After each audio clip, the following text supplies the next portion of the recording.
Welcome to Creamer Media's Resources Watch, a weekly video roundup of the events and people making and shaping the news in the mining industry. This week, Anglo updates on decarbonisation, biodiversity and responsible mining. And New Jupiter's CEO says Northern Cape's manganese mine is up there with the best of them.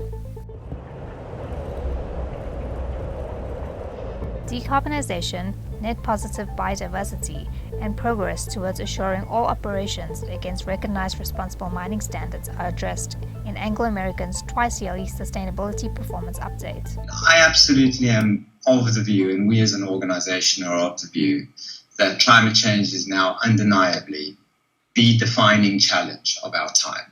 And as we have said repeatedly, we are committed to playing our part in working out solutions that help manage the impacts of climate change. For Scope 1 and Scope 2, we have a target of reducing our emissions by 30% against a 2016 baseline by 2030.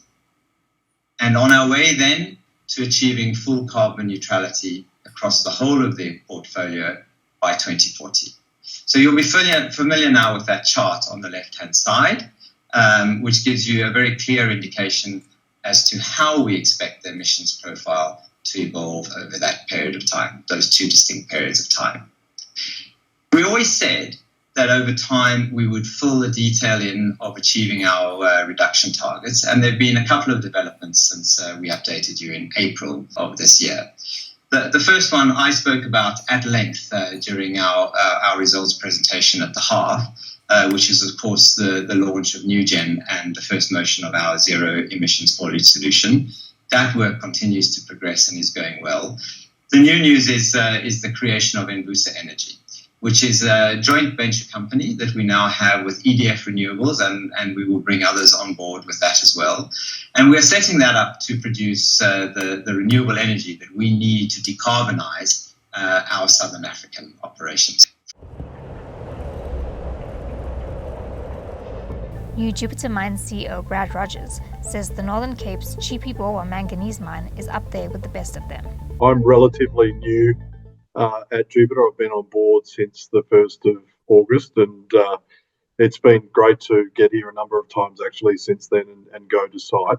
Looking at Tipi before joining and studying the numbers, I was expecting to see a quality operation. And that's what I found. It's the role I had prior to joining Jupiter was running Australia's largest mining logistics company.